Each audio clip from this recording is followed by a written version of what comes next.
और चीज सुनिए सर, क्योंकि ये कहा गया कि भाई इस पुस्तक को पढ़िए। मैंने बड़ी हिम्मत करके इस पुस्तक को पढ़ने की कोशिश की, क्योंकि मैं पहले पन्नों के बाद चल नहीं पाया, लेकिन फिर भी मैं इसके पेज नंबर 19 तक पहुंचा जी। पेज नंबर 19 पर क्या कुछ लिखा हुआ है ये जरा मैं पढ़ रहा हूं, इसको समझिए।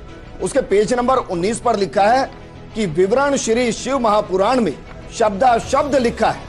इसमें स्पष्ट है कि काल ब्रह्म ने जानबूझकर शास्त्र विरुद्ध साधना बताई है, क्योंकि ये नहीं जानता कि कोई शास्त्रों में वर्णित साधना करे, इसलिए अपने लिंग यानी कि गुप्तांग की पूजा करने को कह दिया गया। पहले तो तेजो में स्तंभ ब्रह्मा और विष्णु के बीच में खड़ा कर दिया गया, फिर शिव रूप में प्रकट होकर अपनी पत्नी दुर्गा को पार्वती रूप में प्रकट कर उस तेजोमय स्तंभ का जो हिस्सा था उसको गुप्त कर दिया और अपने गुप्तांग की पत्थर की मूर्ति प्रकट कर दी और उसको स्त्री के गुप्तांग के पत्थर में डाल दिया गया।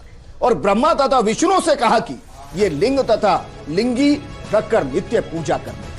इसके पश्चात ये बेशरम पूजा, मैं शब्द इस्तेमाल कर रहा हूं जो लिखा है इसमें, अपनी तरफ से एक भी शब्द इस्तेमाल नहीं कर रहा मैं।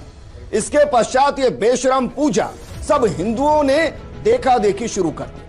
आप हैं जिसमें मंदिर में शिवलिंग को देखते हैं, उसके चारों तरफ स्त्री इंद्री का चित्र शिवलिंग प्रविष्ट होते दिखाया गया है, और यह पूजा काल ब्रह्मा ने प्रचलित करके मानव समाज को दिशाहीन कर दिया।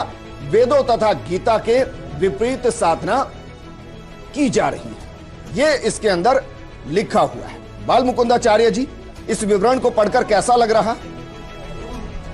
सोलंकी जी, बहुत मन आहत है, क्योंकि अब तक ऐसा रहा है कि शास्त्र और शास्त्र जो अध्ययन किए हैं, वेद वेदांत पढ़ा है, वो तो कभी भी ऐसी चर्चा नहीं करते, न इस प्रकार की बातें लिखते। ये जो भी रामपाल जी सज्जन है, इस समय तो ये एक बड़ी यात्रा में है, सभी को पता है, और ये कहीं ना कहीं इनके कर्म का ही दंड है। जिस प्रकार के कर्म कर रहे हैं वैसा दंड भगवान इनको प्रदान भी कर रहे हैं। शिवलिंग की पूजा अर्चना साइंस भी है, विज्ञान भी है, और शिवलिंग का जैसा भी कौशलेंद्र जी ने कहा कि संस्कृत की भाषा में उसका भावार्थ समझाया, व्याकरण की माध्यम से भी समझाया, तो इनको तो समझाना भी मूर्ख कहते हैं कि ज्ञानी को भी बोलना बेकार है और अज्ञानी को बोलना भी बेकार है जी। तो इनको क्या बोले और क्या समझावें? अगर ये थोड़ा सा भी शिवलिंग पूजा का विज्ञान समझ लेते तो ये ऐसी भाषा नहीं लिखते।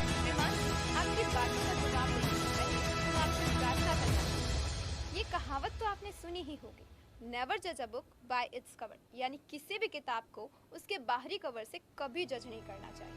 इसके लिए आप पहले इस किताब को पूरा पढ़िए। और ये भी आपने सुना ही होगा कि little knowledge is more danger, यानी कि अधूरा ज्ञान तो हमेशा खतराए जान रहा ही। इसलिए आपसे प्रार्थना करूंगी, पहले जिन पुस्तकों के बारे में आप टिप्पणी कर रहे हैं उन्हें पूरा पढ़िए। उनमें जो प्रमाण है जो कि सदग्रंथों के आधार पर है, उन्हें सदग्रंथों से मिलाइए। इसके बाद ही समाज के आगे किसी तरह की टीका टिप्पणी कीजिए, क्योंकि समाज भी इससे भ्रमित होता है और आप किसी की छवि को भी धूमिल कर रहे हैं, इस बात का ध्यान रखें। जो भी कहिए यथार्थता के साथ, पहले उस बात से पूरी तरह खुद परिचय कीजिए। दूसरी बात, जैसा कि आपने कहा शिवलिंग को लेकर, लिंग के बारे में आपने कहा कि जब हम फॉर्म भरते हैं तो लिंग उसमें लिखा था। मैं आपको बता दूं, संस्कृत में भी स्त्रीलिंग और पुल्लिंग होता है। लिंग तो लिंग ही होता है, जिसका अर्थ होता है जेंडर। फॉर्म भरते समय दो ऑप्शन होते हैं, मेल और फीमेल। मेल यानी पुरुष और फीमेल यानी स्त्री। अब यहाँ मैं क्लियर करूँ तो आकार और शारीरिक संरचना के आधार पर ही निर्धारित किया जाता है कि फॉर्म भरने वाला स्त्री है या पुरुष, उसी के अकॉर्डिंग वो अपना ऑप्शन चूज करता है। और आगे आप कह रहे हैं निराकार शिवलिंग, तो महाशय बच्चा बच्चा जानता है, हर एक व्यक्ति जानता है कि निराकार का अर्थ होता है जिसका कोई आकार हो। अब जिसका आकार ही नहीं है उसको शिवलिंग का आकार आप कैसे देंगे? अगर आप निराकार शिवलिंग शब्द यूज कर रहे हैं, इस्तेमाल कर रहे हैं, तो इससे स्पष्ट है जिसका कोई आकार है। फिर आपने उसे शिवलिंग का आकार रूप किस तरह दे दिया? कृपया स्पष्ट करें। शास्त्री जी, पुस्तक में लिखा एक एक शब्द शास्त्रों से प्रमाणित है। पवित्र हिंदू धर्म के सभी शास्त्र जिन्हें हिंदू धर्म का हर एक व्यक्ति श्रद्धा और आस्था के साथ पढ़ता है, अगर आप इस पुस्तक को संक्रमण कह रहे हैं तो आप हर एक उस शास्त्र पर उंगली उठा रहे हैं जो हमारे हिंदू धर्म में अपरिहार्य माना जाता है। श्रीमान जी, पुस्तक में सभी धर्म ग्रंथों के नाम के आगे आदर से पवित्र लिखा गया है। और दूसरी बात, संत रामपाल जी महाराज जी ने मुसलमान नहीं समझे ज्ञान पुराण और हिंदू धर्म महान नामक पुस्तक लिखी। इन पवित्र पुस्तकों को शायद आपने नहीं पढ़ा। मुस्लिम प्रवक्ता डॉक्टर जाकिर नाइक का चैलेंज पूरे विश्व में संत रामपाल जी महाराज जी के अतिरिक्त किसी ने भी स्वीकार किया और धर्मांतरण नहीं, संत रामपाल जी महाराज जी धर्म को अपनाना सिखाते हैं। हमें हमारे सभी पवित्र धर्मों को शास्त्रों के अनुकूल भक्ति साधना करना सिखाते हैं, धर्म की राह पर चलना सिखाते हैं। भाई साहब, ये क्या FIR लगा रखी है? आपसे अनुरोध कि कोई भी FIR करने से पहले इस ज्ञान को अच्छे से समझ लें, पुस्तक को अच्छे से पढ़ लें, क्योंकि कहीं ऐसा ना हो कि आपको मुंह की खानी पड़े। क्योंकि संत रामपाल जी महाराज जी की पुस्तक में लिखा ज्ञान, उसका एक एक शब्द शास्त्रों से प्रमाणित है और सटीक रूप से प्रमाण लेकर ही ये पुस्तक बनाई गई। सोलंकी जी, आपका कहना है कि सदग्रंथों को अलग अलग भाषाओं में पढ़ा जाए और संत रामपाल जी महाराज जी को संस्कृत नहीं आता। यहाँ मैं क्लियर कर देना चाहूँ कि पानी को आप इंग्लिश में वाटर पढ़ें या नीर कहें या जल कहें, उसका मतलब तो एक ही है। तो सदग्रंथों को आप किसी भी भाषा में पढ़ें, उसका अनुवाद नहीं बदल जाता।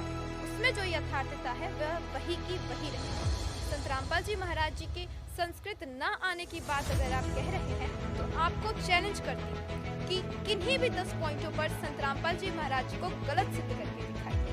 संत रामपाल जी महाराज जी के ज्ञान को किन्हीं भी 10 पॉइंटों पर आप गलत सिद्ध करके बताइए, वो भी ज्ञान आधार।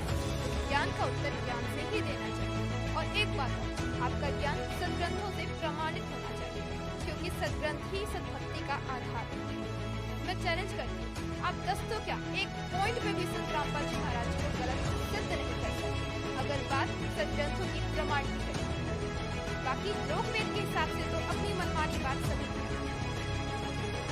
और अगर आप सदग्रंथों को अलग अलग भाषाओं में पढ़ना जरूरी समझते हैं तो इसकी जरूरत समाज को नहीं, इसकी जरूरत आपको है।